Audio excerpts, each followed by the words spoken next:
El día que mi esposa me señaló la puerta frente a sus amigas, sonriendo como si fuera un chiste, no imaginó ni por un segundo que yo realmente la cruzaría, y que al hacerlo, toda su vida cuidadosamente construida sobre mentiras comenzaría a derrumbarse como un castillo de naipes mojado bajo la lluvia de noviembre. Me llamo Rodrigo Salinas, tenía 38 años cuando ocurrió todo esto, era ingeniero civil con un trabajo estable, una casa propia pagada con 7 años de sacrificio, y una esposa llamada Valentina a quien amé con una devoción que ahora, mirando hacia atrás, me avergüenza profundamente no por haberla sentido, sino por haberla desperdiciado en alguien que nunca la mereció. Llevábamos 9 años casados. 9 años que yo creí eran la base sólida de algo real, algo verdadero, algo que valía la pena proteger a cualquier costo. Pero esa noche de sábado, con 12 personas en nuestra sala, con música de fondo y copas de vino en mano, Valentina me mostró exactamente cuánto valía yo para ella, y lo hizo con una sonrisa. Todo comenzó de una manera tan inocente que si te lo cuento así, sin contexto, dirías que estoy exagerando. Valentina había organizado una cena con sus amigas del trabajo y algunos de sus esposos. Yo llegué un poco tarde porque tuve una reunión que se extendió. Me cambié rápido. Me puse una camisa limpia y bajé al salón con la mejor disposición del mundo. La sala estaba llena de risas, el ambiente era cálido, y yo me acerqué a saludar a todos con genuina cordialidad. Fue entonces cuando lo vi por primera vez esa noche, aunque no era la primera vez que lo veía en mi vida. Damián, el nuevo colega de Valentina del que ella llevaba semanas hablando. Es brillante, Rodrigo, muy creativo, muy divertido. Eso me había dicho. Y ahí estaba Damián, con su sonrisa de catálogo, su ropa cara, y sus ojos fijos en mi esposa con una familiaridad que a mí me revolvió el estómago desde el primer segundo. Me acerqué, saludé, estreché su mano con firmeza, y me senté en el sillón junto a la ventana con una copa de agua porque no bebo alcohol. Durante la siguiente hora observé algo que ningún hombre debería tener que observar en su propia casa. Mi esposa coqueteando abiertamente con otro hombre frente a mí, frente a nuestros invitados, con una desenvoltura que solo es posible cuando llevas tiempo haciéndolo y ya no te importa que te vean. Valentina se reía de cada cosa que Damián decía. Le tocaba el brazo al hablar. Se inclinaba hacia él cuando susurraba algo. Le servía vino antes que a cualquier otro invitado.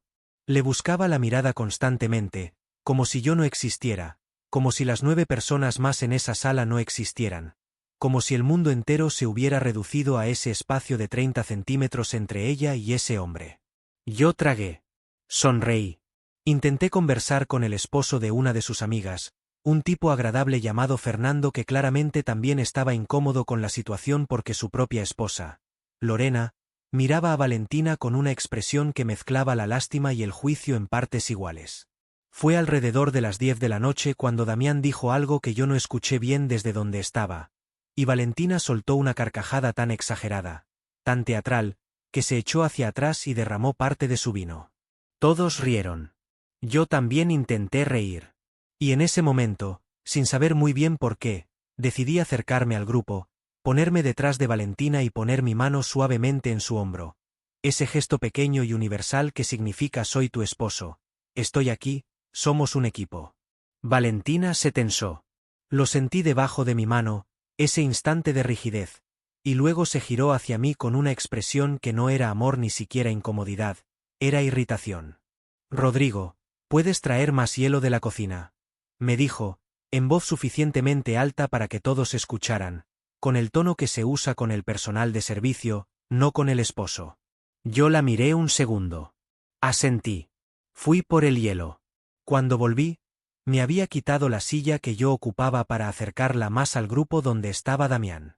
Dejé el hielo en la mesa y me quedé de pie un momento, mirando ese pequeño acto de territorialidad femenina, ese reordenamiento del espacio que me expulsaba de la conversación sin decirlo con palabras.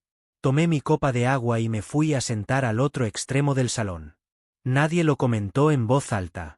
Pero Fernando me miró con esa solidaridad silenciosa de los hombres que entienden sin necesidad de explicaciones. Pasó otra media hora. Damián estaba contando una historia sobre un viaje que había hecho a Portugal, y Valentina lo escuchaba con los ojos brillantes como si le estuviera narrando el secreto del universo.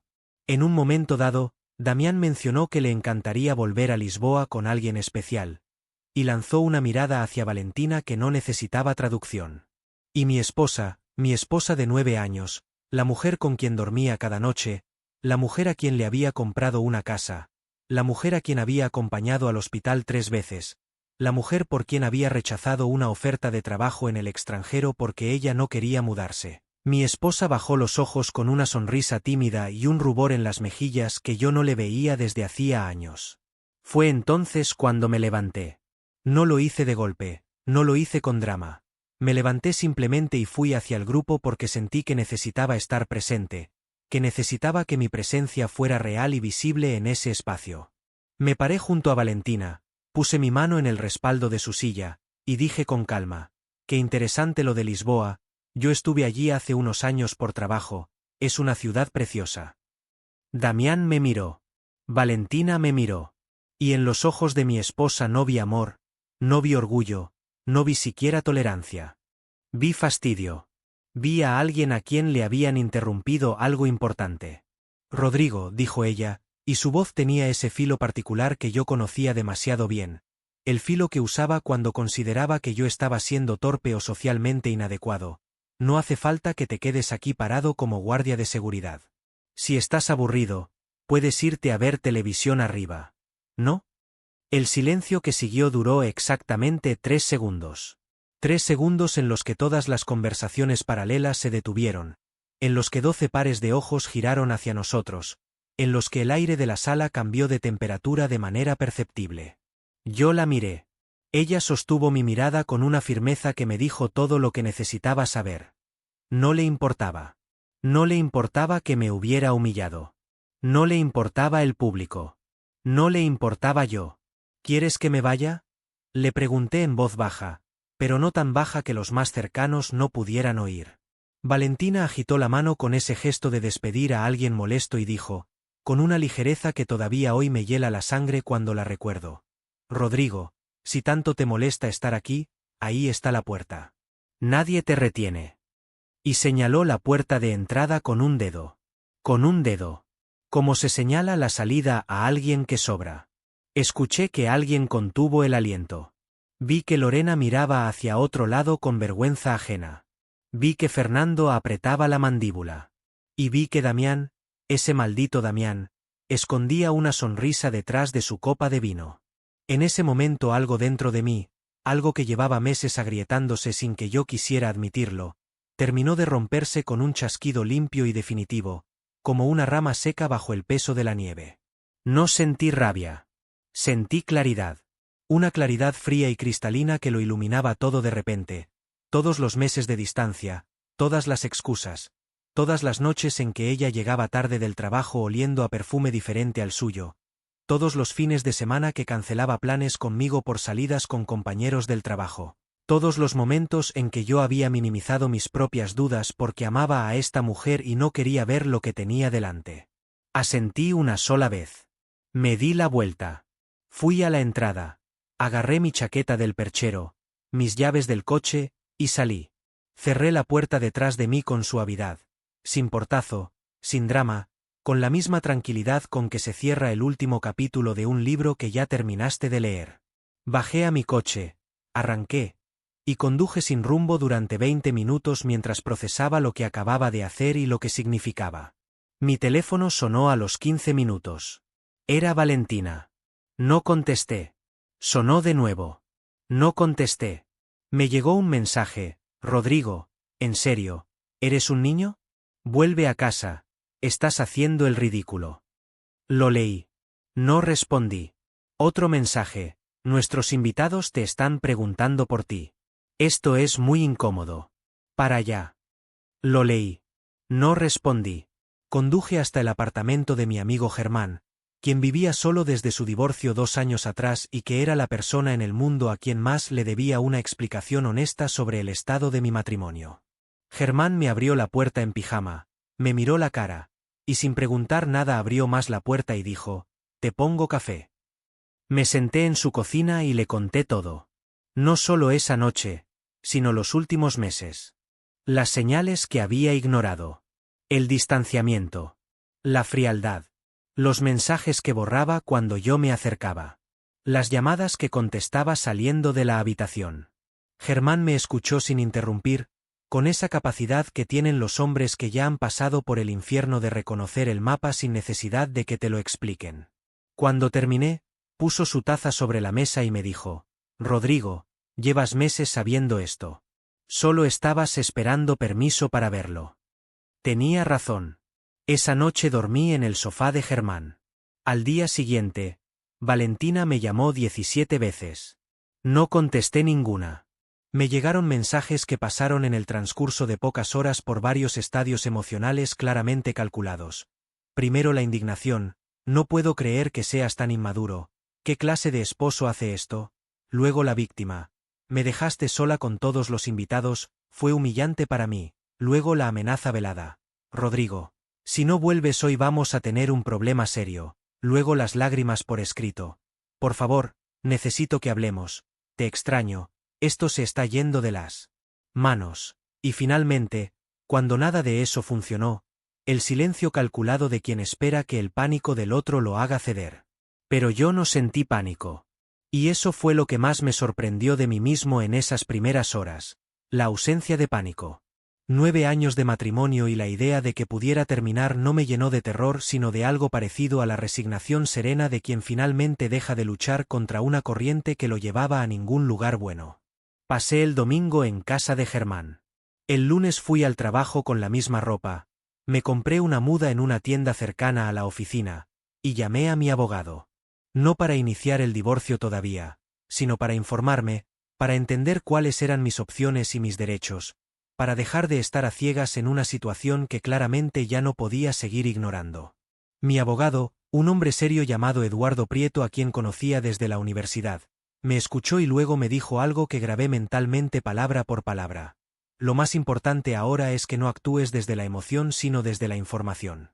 Antes de cualquier decisión legal, necesitas saber exactamente con qué estás lidiando. Tenía razón. Y yo, que llevaba meses mirando hacia otro lado, decidí finalmente mirar de frente. No contraté a ningún detective, no revisé el teléfono de Valentina a escondidas, no hice nada que pudiera avergonzarme después. Pero sí hice algo que debí haber hecho mucho antes. Hablé con personas que conocían a Valentina en contextos que yo no frecuentaba.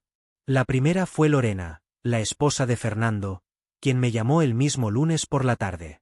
Rodrigo, sé que esto no es asunto mío, me dijo con esa incomodidad de quien sabe que va a cruzar una línea pero siente que debe hacerlo.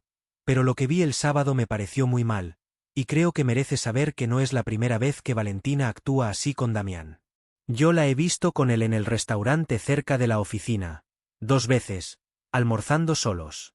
Solo te lo digo porque si Fernando me estuviera haciendo lo mismo, yo querría que alguien me lo dijera. Le agradecí a Lorena su honestidad. Y esa noche, por primera vez en muchos meses, lloré. No lloré de rabia ni de celos. Lloré de duelo. Lloré por los 9 años. Por la casa que habíamos comprado juntos y que yo había pintado con mis propias manos durante un verano entero. Por los viajes que habíamos hecho. Por las noches en que creí que éramos felices. Por la versión de Valentina que yo había amado, que quizás nunca había existido fuera de mi propia necesidad de creer en ella. Fueron 3 días de duelo. Solo 3. Porque al cuarto día algo ocurrió que cambió todo de manera irreversible y me obligó a dejar de mirar al pasado y a concentrarme en el presente con una urgencia que no había sentido en mi vida. Recibí una llamada de un número desconocido. Era una mujer. Se presentó como Clara, sin apellido, y me dijo que necesitaba hablar conmigo en persona sobre algo que me concernía directamente. Su voz era calmada pero tensa, la voz de alguien que ha ensayado lo que va a decir pero sigue sin estar segura de decirlo. Le pregunté de qué se trataba.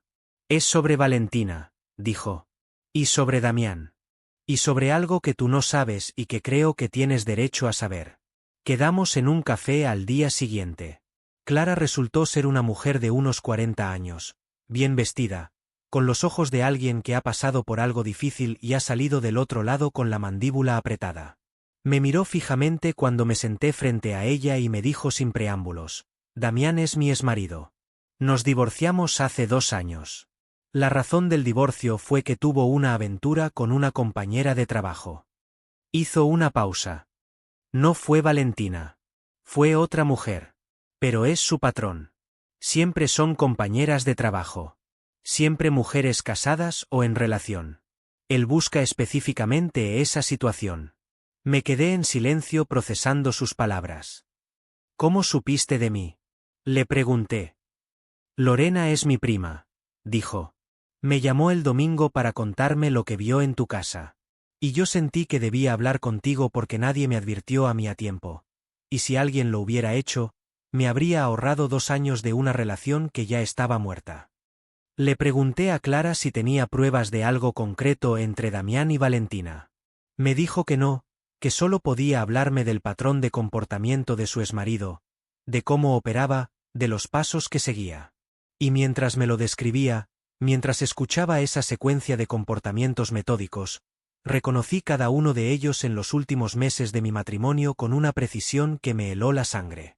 Cuando salí de ese café, ya no tenía dudas. Pero tampoco tenía prisa. Porque había entendido algo fundamental. La prisa era el enemigo. La prisa te hace cometer errores, tomar decisiones desde el dolor en lugar de desde la inteligencia, decir cosas que no puedes retirar, hacer movimientos que debilitan tu posición. Yo no tenía prisa. Llamé a Eduardo esa tarde y le dije que quería empezar el proceso. Me reuní con él al día siguiente y comenzamos a documentar, a organizar, a preparar. Mientras tanto, Valentina seguía enviándome mensajes que habían evolucionado hacia una nueva fase, la condescendencia recuperada. Ya no había lágrimas por escrito. Ahora era, Rodrigo, entiendo que estás molesto pero esto está siendo ridículo. Somos adultos. Vuelve a casa para que podamos hablar como personas civilizadas. Y luego, mi madre me preguntó por ti. Le dije que estás de viaje por trabajo. No voy a seguir mintiéndole a mi familia por tu drama. Y luego, la que me resultó más reveladora de todas. Rodrigo, tenemos una hipoteca, tenemos una vida en común, tenemos responsabilidades. No puedes simplemente desaparecer porque te dio un berrinche. Esto tiene consecuencias legales y económicas para los dos. Ahí estaba. Ahí estaba la Valentina real. No la que lloraba, no la que pedía hablar, sino la que calculaba, la que evaluaba activos, la que pensaba en la hipoteca antes que en el matrimonio. Respondí ese mensaje por primera vez desde que me fui. Una sola frase: estoy en contacto con mi abogado. Te recomiendo que hagas lo mismo. El silencio que siguió fue absoluto. 4 horas sin un solo mensaje. Y luego su teléfono llamó al mío con una insistencia que me indicó que el pánico real había llegado finalmente. No el pánico performativo de los días anteriores, sino el pánico genuino de quien comprende que las fichas se están moviendo en un tablero que ella creía controlar. No contesté. 2 días después, Valentina apareció en la oficina de Germán, que quedaba cerca de donde él trabajaba, porque supuso correctamente que yo seguía allí. Germán me llamó para avisarme. Yo le dije que no bajara a abrirle. Valentina esperó 40 minutos en el portal antes de irse. Esa noche me llegó un mensaje que era diferente a todos los anteriores. Más corto. Sin argumentos. Solo, Rodrigo. Por favor. Sé que se hice mal. Necesito que me escuches. Lo leí. No respondí. No porque quisiera hacerle daño, sino porque sabía que cualquier conversación en ese momento, sin haber completado los pasos necesarios, me pondría en una posición de vulnerabilidad emocional que ella sabría explotar. La conocía. Sabía cómo funcionaba. Sabía que en una habitación a solas conmigo, con sus ojos llorosos y su voz quebrada, yo podría flaquear. Y si flaqueaba, todo volvería a ser exactamente igual que antes, solo que peor, porque ahora ella sabría que podía llegar hasta ese punto y yo seguiría volviendo. No. Lo que ocurrió a continuación fue algo que yo no había previsto y que cambió la naturaleza de todo lo que estaba pasando de una manera que todavía hoy me cuesta articular sin que se me revuelva algo en el pecho. A los 10 días de haberme ido de casa, recibí una llamada de la madre de Valentina. Doña Miriam. Una mujer a quien yo había respetado siempre, a quien había tratado como a mi propia madre, a quien le llevaba flores en su cumpleaños y la llamaba los domingos. Doña Miriam, con su voz suave de siempre pero con un temblor debajo que me indicó que estaba haciendo un esfuerzo enorme por mantener la compostura, me dijo: Rodrigo, hijo, sé que algo grave está pasando entre tú y Valentina. Ella no me cuenta todo, pero yo soy su madre y la conozco. Y tú eres como un hijo para mí. Necesito pedirte que hablen. Que se sienten a hablar. Le dije que la quería mucho, que siempre la había querido, y que en el momento adecuado hablaríamos todos. ¿Cuándo es el momento adecuado?, preguntó. Pronto, doña Miriam, le dije. Pero todavía no. Hubo una pausa larga. Y luego dijo algo que me sorprendió completamente. Rodrigo, yo sé que mi hija no siempre es fácil. Lo sé mejor que nadie. Y si ella hizo algo que te lastimó, mereces saberlo todo. No te estoy pidiendo que la perdones. Solo te estoy pidiendo que no tomes decisiones irreversibles sin escuchar. Esas palabras se quedaron conmigo. No tomes decisiones irreversibles sin escuchar. Y me hicieron pensar que quizás había algo más en esta historia, algo que yo todavía no sabía, algo que doña Miriam sabía o intuía y que Valentina no me había dicho. Llamé a Eduardo y le pedí que pausara temporalmente el proceso, no que lo cancelara, sino que lo pausara mientras yo manejaba una situación que se estaba complicando de maneras que no había anticipado.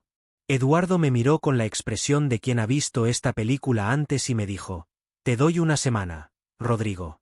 Una semana. Después seguimos. Acepté. Y llamé a Valentina. Cuando contestó, su voz tenía esa textura particular de quien ha estado llorando pero intenta sonar serena.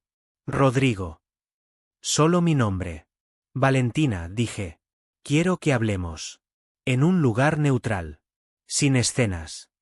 Acordamos vernos en un café al día siguiente, un lugar tranquilo que ninguno de los dos frecuentaba habitualmente. Llegué primero. La vi entrar 5 minutos después y noté que estaba diferente. Más pálida, con ojeras, sin el maquillaje cuidadoso de siempre. Se sentó frente a mí y durante un momento ninguno de los dos habló. Luego ella dijo: Gracias por venir. Doña Miriam me convenció, le dije con honestidad. Valentina asintió. Y luego, sin que yo lo pidiera, sin preámbulos, sin rodeos, me dijo algo que no esperaba. Rodrigo, no tuve una aventura con Damián. Quiero que lo sepas. Hubo una atracción.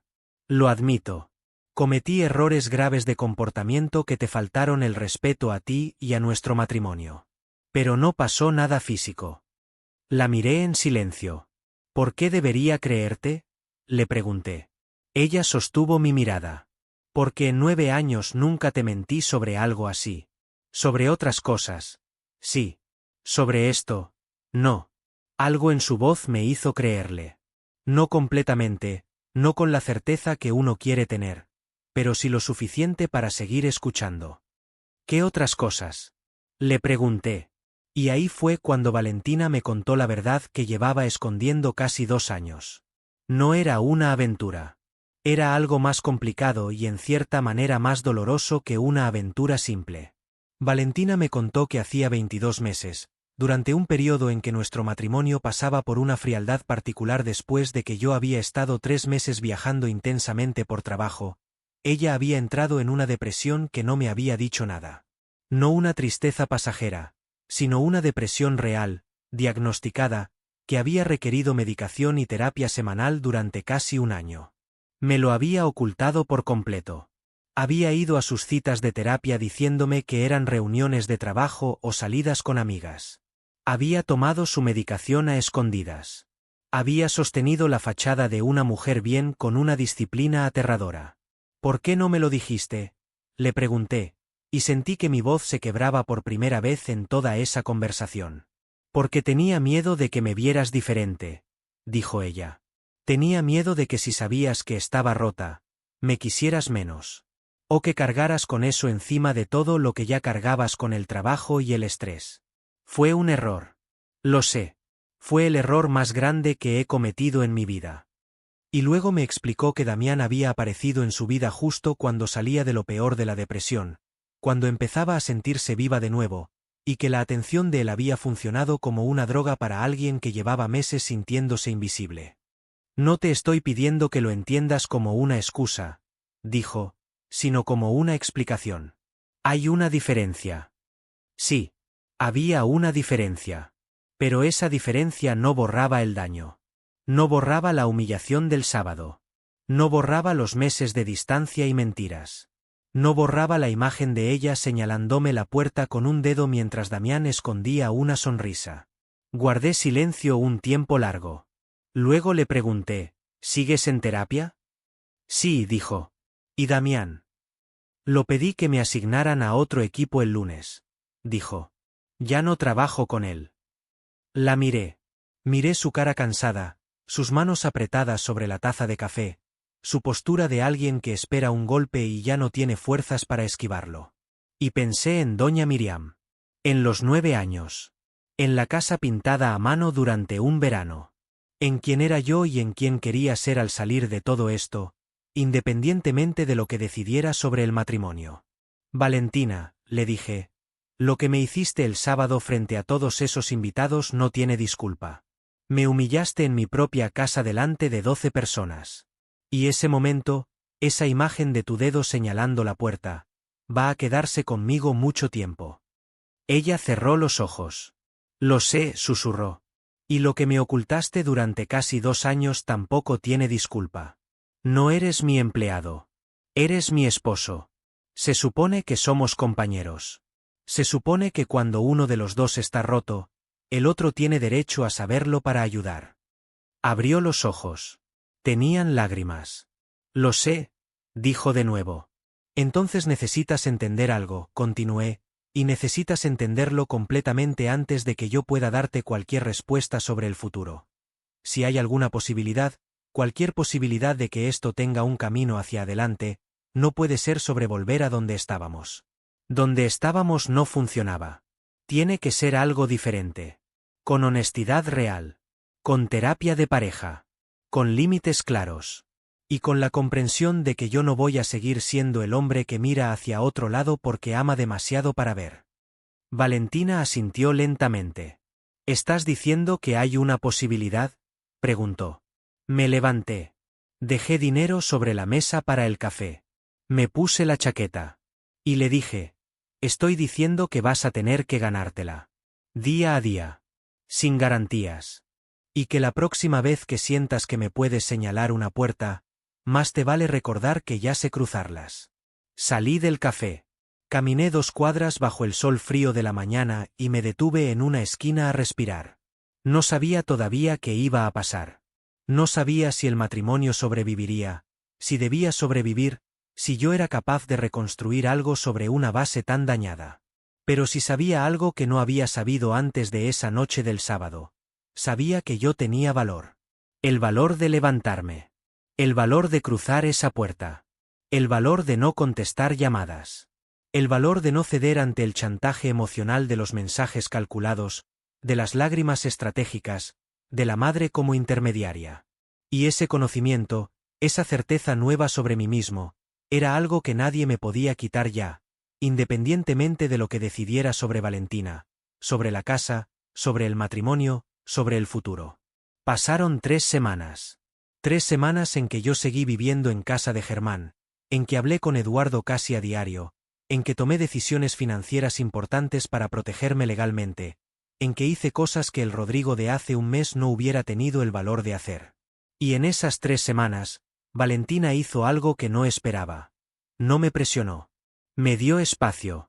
Me escribió cada 2 días, no para pedirme que volviera sino para contarme cosas pequeñas, como había ido su sesión de terapia, que había llamado a doña Miriam, que había arreglado la gotera del baño que yo llevaba meses posponiendo. Mensajes que no exigían respuesta pero que mantenían abierto un canal. Era inteligente. Era la Valentina inteligente que yo había conocido al principio, la que sabía exactamente cuándo presionar y cuándo retroceder.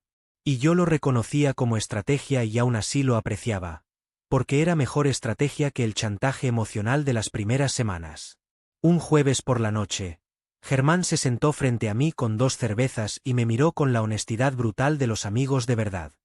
Rodrigo, me dijo, ¿qué quieres tú? No lo que es correcto. No lo que te mereces. No lo que yo haría en tu lugar. ¿Qué quieres tú? Me quedé mirando la cerveza un momento. Y luego dije, quiero que lo que pasó el sábado no haya pasado. Pero pasó, dijo Germán. Sí. Entonces, ¿qué quieres con lo que sí existe? Tardé en responder. Y cuando lo hice, la respuesta me sorprendió a mí mismo.